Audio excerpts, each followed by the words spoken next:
Hello, everybody. Welcome to the RSN Wrestling Podcast. It's right here. Mastermind, myself, Sal, and we got my main man, Rich, the big guy. What's up, guys?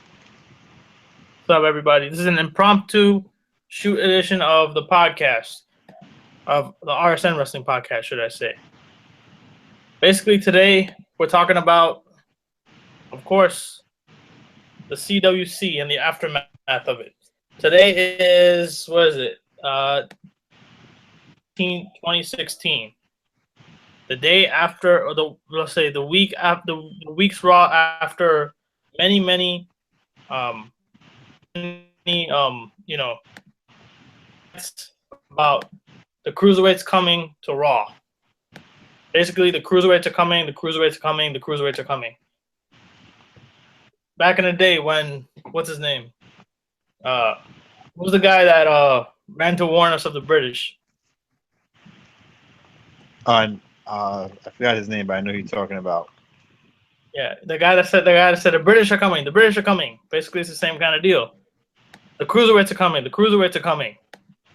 And to be honest, I think a lot of people are very happy about this. Indeed, they are. Well, before we go into anything,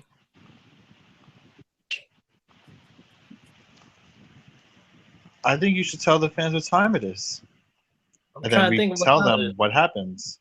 Well, here's a tagline for you. So basically, you go online. You know how they say there's dirt sheets? Yes. Dirt sheets, right? So they say that, that where you can look up online different kinds of things and everything. And sometimes those dirt sheets that are out there also cover pay-per-views and stuff, right? And of that sort.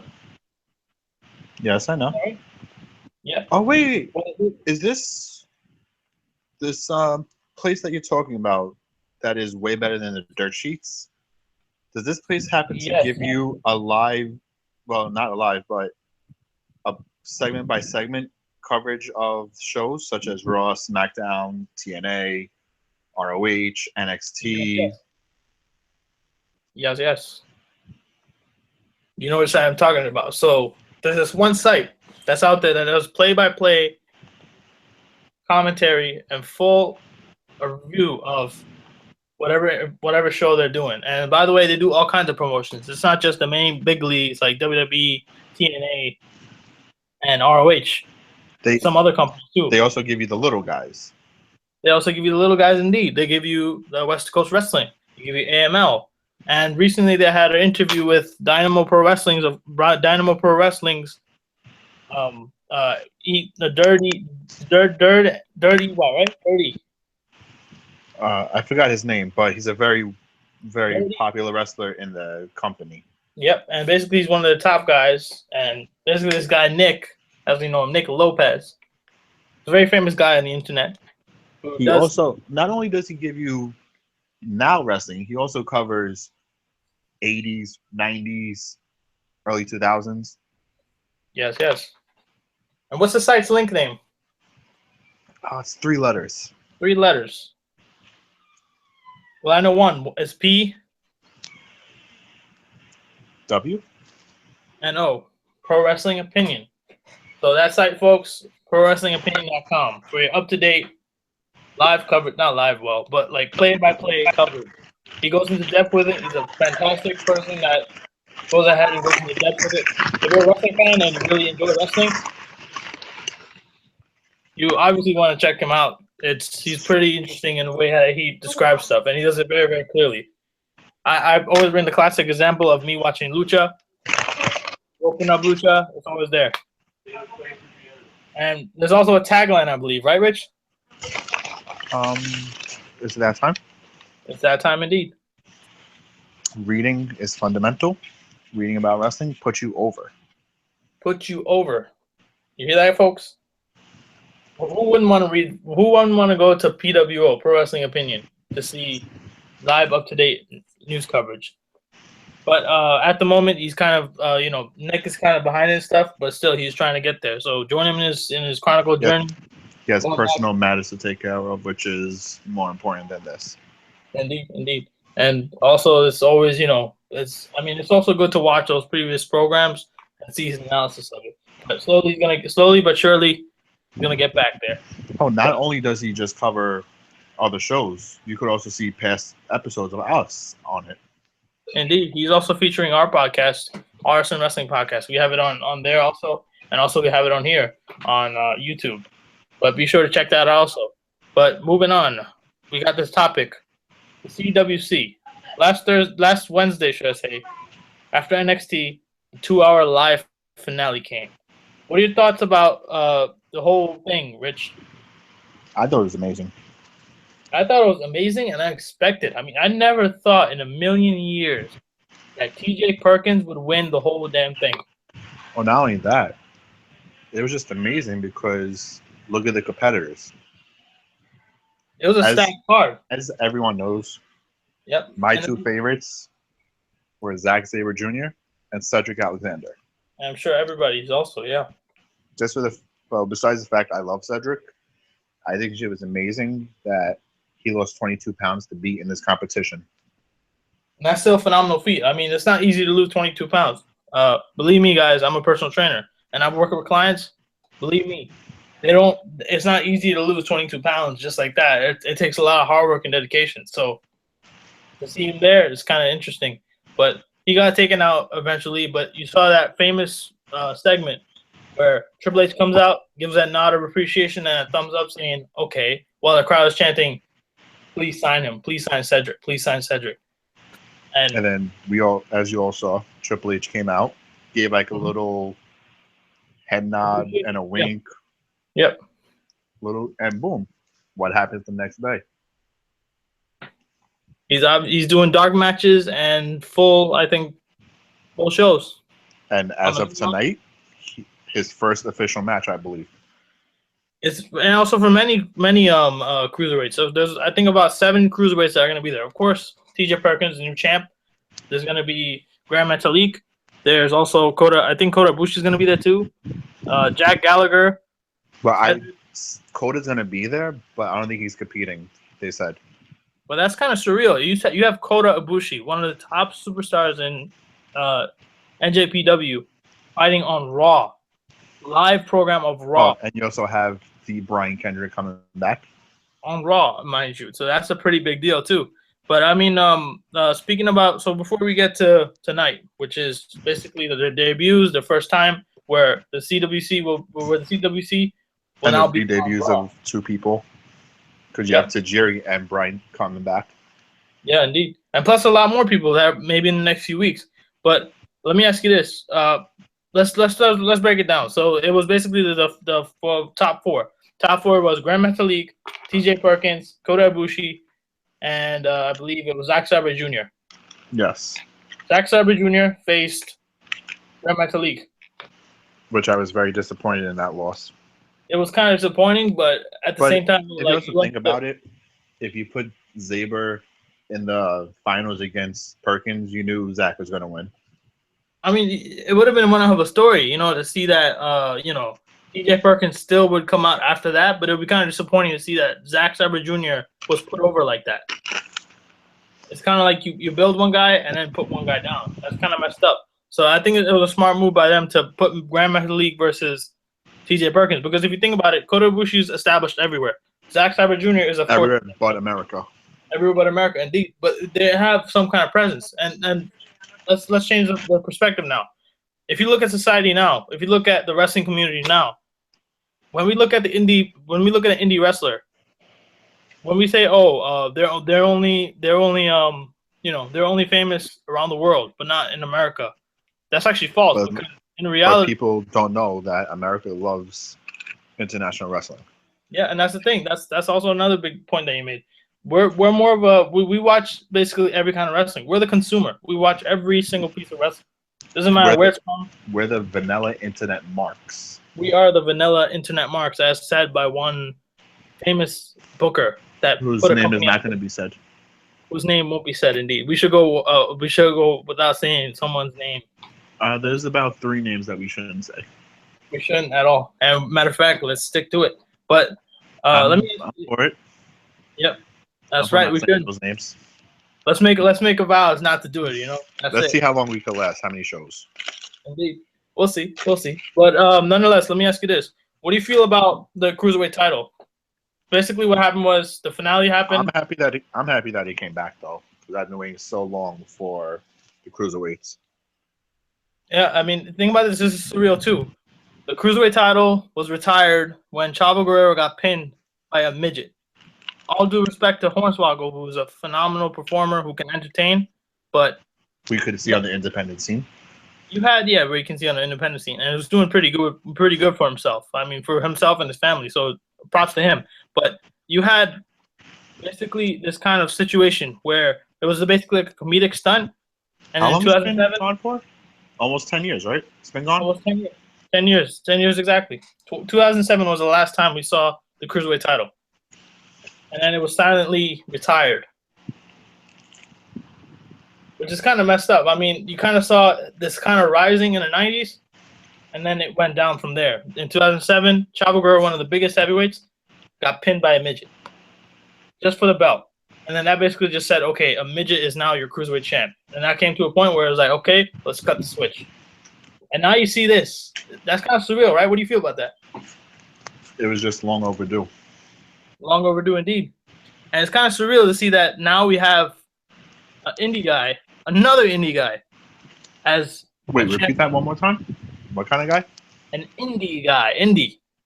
Of course, there's some people that say that, I think we should add another person to that list. No, we can say that name. Because, no, this is another person now that we're going to add. New person. John Cena once said, I don't like to refer to these guys as indie guys. Because they're worldwide performers. But still, these guys came from, that shows like where they came from. This guy's an indie guy. Look at this guy's struggle, TJ Perkins. He was homeless at one point, wrestled along the independent circuit, struggled, sacrificed, and now he's here at the big league. One hell of a story, right? Mm-hmm. Well, to be honest, I don't think Cena is a fan of the independent wrestlers. Because look at the guy who beat him. I agree. I don't think he is at all. Not even that. Look at the two guys who beat him. Yeah. Kevin Owens and AJ. That's true. I mean, but that also goes into another category. Like, why would he put himself over? Like, why would he say, okay, you guys can bury me? That's kind of a thing, too. Maybe he's changed his perspective now. Maybe in the past, he thought that indie wrestlers weren't shit. But now he's starting to see that, okay, these guys are the biggest shit now. Things in the world, to be honest. Yep, that's true, indeed. And it's kind of surreal now. I mean, like TJ Perkins, let's think about it. He was Mannequin TNA. Another TNA guy. Actually, you could say that he's a TNA guy, too. They have Joe. Suicide. They have AJ. They have Austin. He was Suicide. And Manic. Yep. So now we got another TNA guy on our team. He was a former X Division champ. 3-time X Division champ. Yep. And now he's a freaking cruiserweight champ. That's one big deal. Like, it's perfect for his career. That's a big step, though. And it's kind of that is a big step indeed, though. He went from a C show to an A show. It's an A show, indeed. And it's kind of a big deal now that the cruiserweights are on Raw now, because you gotta understand this at one point too. Vince was totally against this. He was totally against the CWC. He thought this thing was stupid. He thought this thing there was no point to it. You're basically having unknown quote unquote wrestlers come in and get the spotlight. But little did you know that everyone knew who. I knew out of the 32 guys, I think I knew about 30. Yeah, I think I knew like probably half, but I've seen these other competitors. It was kind of interesting. But it's kind of it's interesting now. Like, I think there was 2 people I didn't know. Yeah, I think same. I felt like there was only a couple people like Jack Gallagher I didn't know about. I don't know about Grand Metalik. Who else? I didn't know the Samoan, the one that's related to Roman and The Rock and all them. I forgot his name. Forgot his name too. He's from Staten Island. Yeah. Forgot. Fuck it. Nah. He was the Samoan guy who lost to... Sean Maluta. Yes, I didn't know him. Sean Maluta. And I didn't know Jack Gallagher. Yeah, Jack Gallagher. But here's one rumor coming out Raw that Jack Gallagher is going to get one hell of a push. He deserves it. He deserves it indeed. He's one hell of an entertaining performer, though. Here's a question for you, Sal. Who do you think was the biggest name, though? Kota Kota Ibushi, hands down. You think so? Yeah.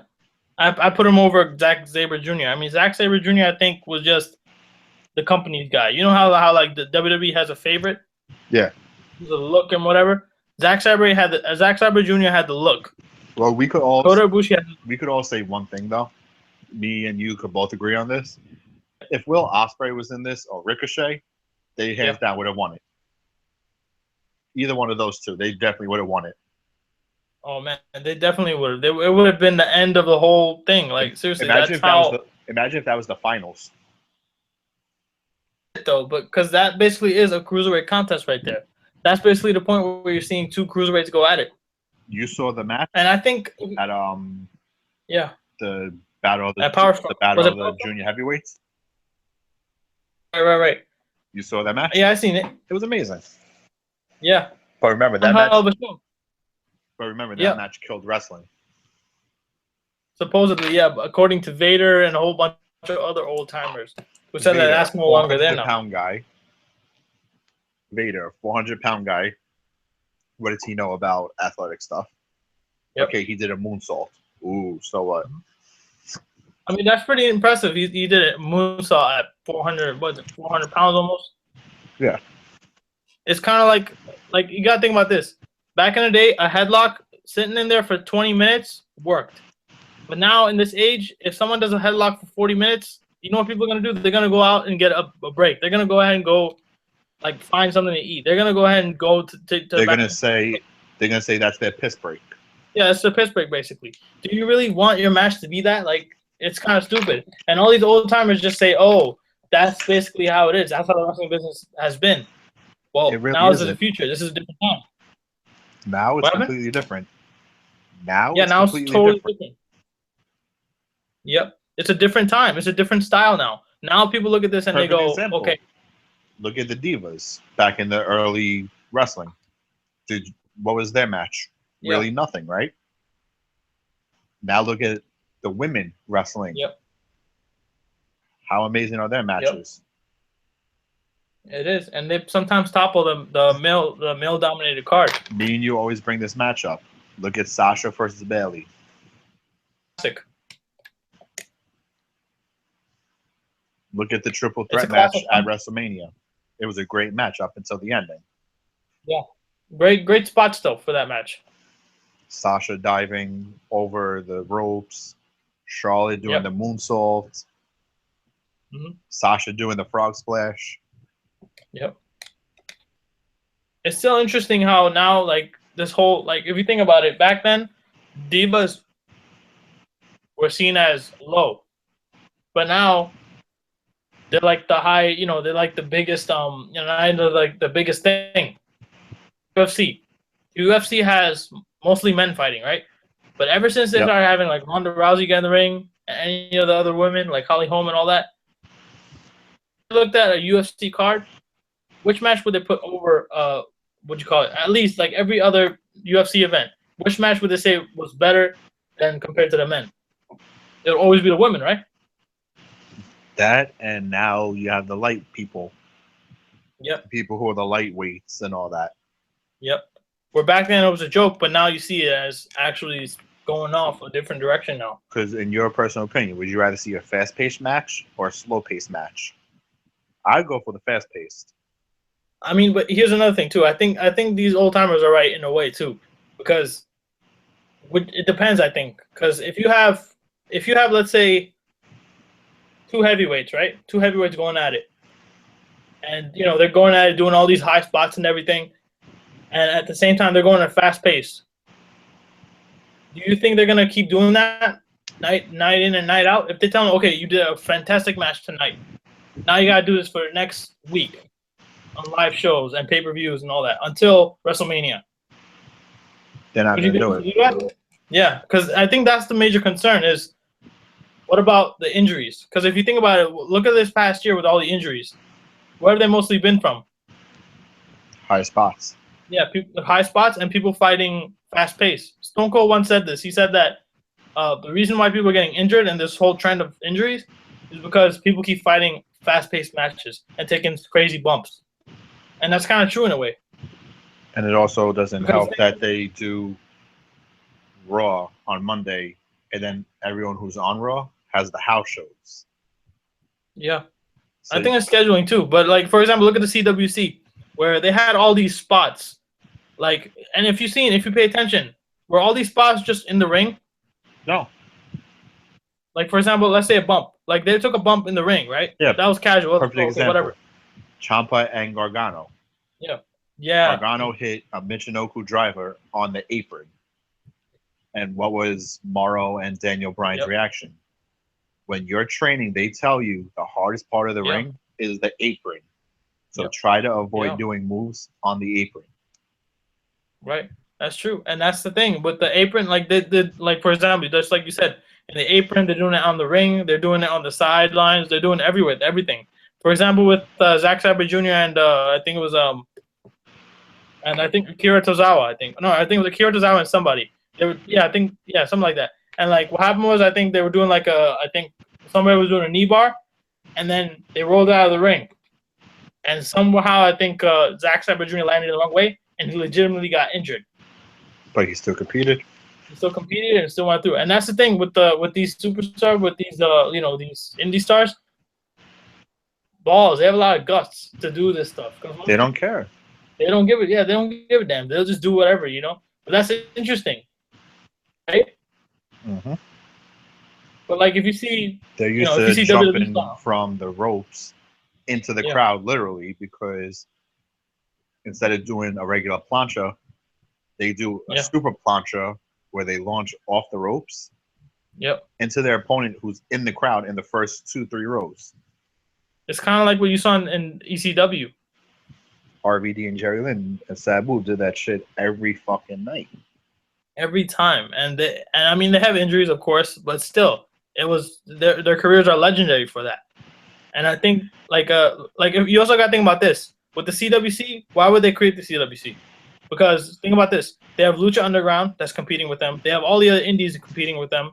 You look at Ring of Honor. You have TNA, whose X division is just shot up in the past 2 months. Yeah, I can admit that. I can vouch for that too. I agree with that too. I think the X division has gone up slightly, it's gone up a little bit, but still, you have Lucha Underground who has this fast-paced style, but they make it so easy. Like every single night, it's always something fast-paced, but at the same time, it's new and it's interesting. Look at Big Rick. Big Rick from Lucha. He does his shit. Yep. So does Cage. Yep. Big guys are able to do these kind of things too.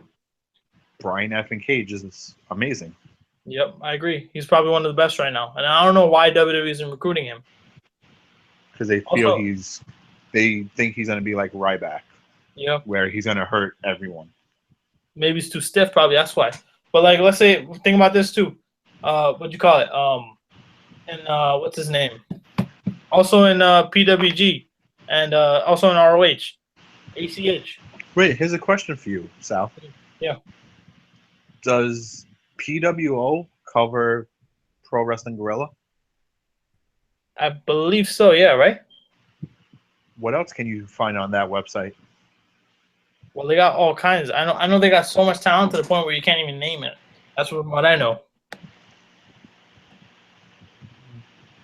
What's the full name of the website? I don't remember. You don't remember at all? I can't remember. You got a pen? Actually, I have a pen right next to me and a piece of paper. All right. Can you please inform me of this website? Write this down fully. It's prowrestlingopinion.com. And the tagline is... It's that time again? Yep, it is. I think you should be the one to say it. Reading is fundamental. Reading about wrestling puts you over. Indeed, it does, and that's the fact. With the folks, do you know the person who runs the website? Yes, we do. He's actually part of RSN. I can't. What's his name? I forgot his name too. Nicholas. Wait, let me look up my yellow pages. Let me find out. Hold up. Right there, it's Nick.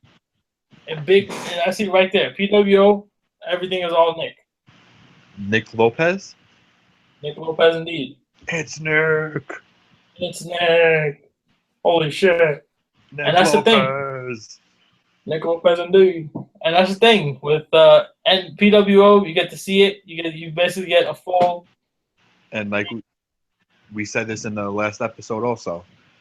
Yep. He gives you such a detailed description of every match. You could picture the match in your head as it's going on. That's true. Yep. And Did you say you were reading about Lucha when you were in class and you went home? Yes. I talked about it earlier in the podcast, also in the last podcast, also now, indeed. It got me watching Lucha Underground back again when I didn't get a chance to. So I mean, that's gotta say something. If you're reading something and it makes you do that, of course. I mean, if you go to any other dirt sheet or whatever, find out any kind of coverage. Like if you go to Google, type in Lucha Underground results, they'll plain give you just okay. This guy won, this guy lost, this guy won, this guy lost. But if you go on his site on PWO, you basically see what happened, why did it happen, everything, and that makes you want to watch the program even more. And that's a pretty good thing. If Nick basically gives you a description except for what the wrestler is wearing in the match. That he gives you everything but that. Mm-hmm. But still, I mean, that's all that matters really is what's really going on in the ring. And most of these dirt sheets have a very, very hard time doing that. They just tell you like the big spots of the match. He gives you every single move that happened, basically. Indeed, it's true. And then you probably want to go home and watch the actual program just to see if it's what you saw in your head. And 99% of the time, it's what you see in your head is what actually happened in the match. All right. That's how accurate he is. Mm-hmm. And that's the thing with that's basically PWO. Also, Rich. What's up? I heard that we have an RSN Twitter page, right? Yes, we do. We just made it today. Yes. It was born today, and it's fully active. What's the Twitter handle? I believe it's at Podcast RSN. Is it at Podcast RSN or RSN Podcast? Hold on, I go check for you right now.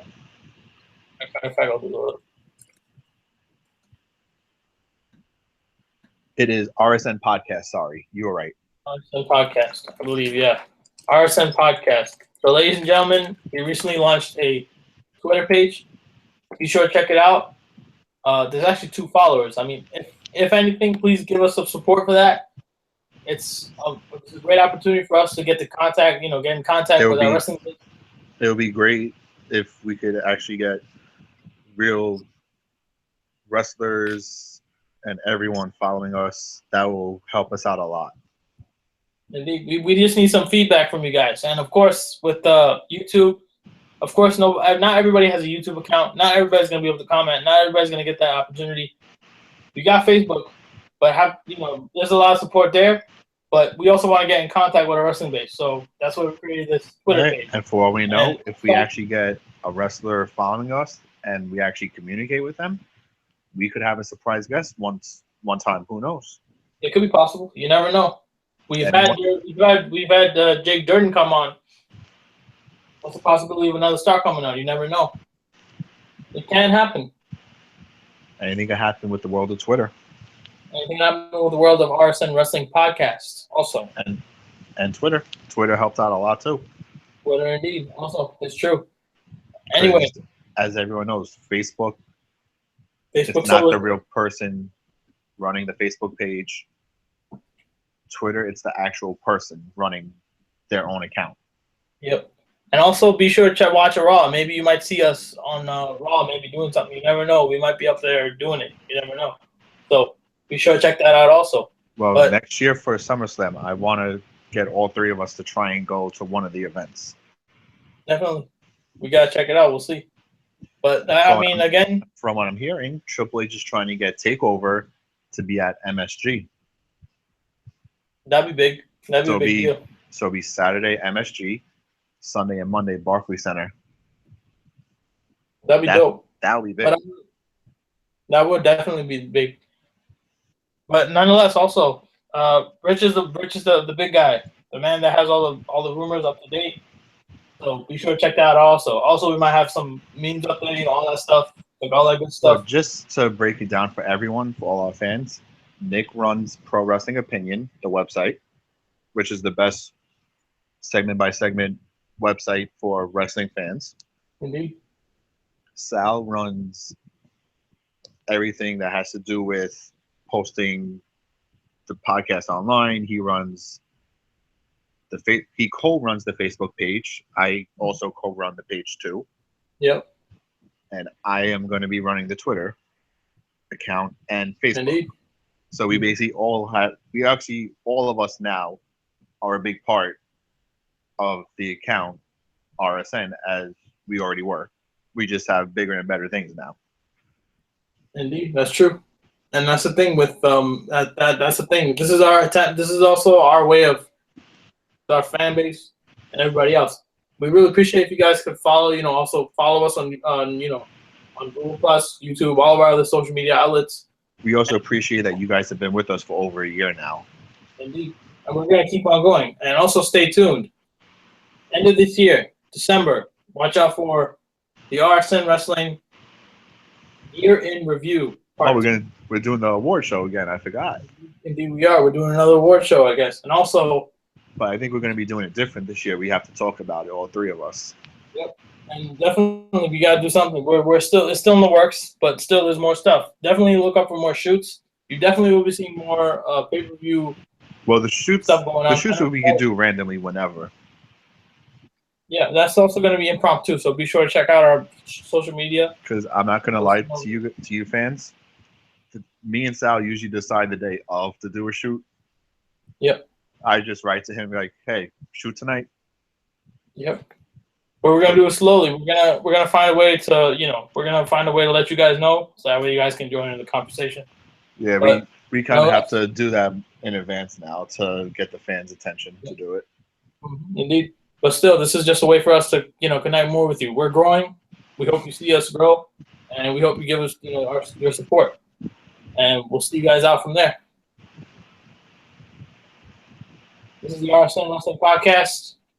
This is the Mastermind signing off. This is the big guy signing out. We'll see you guys out.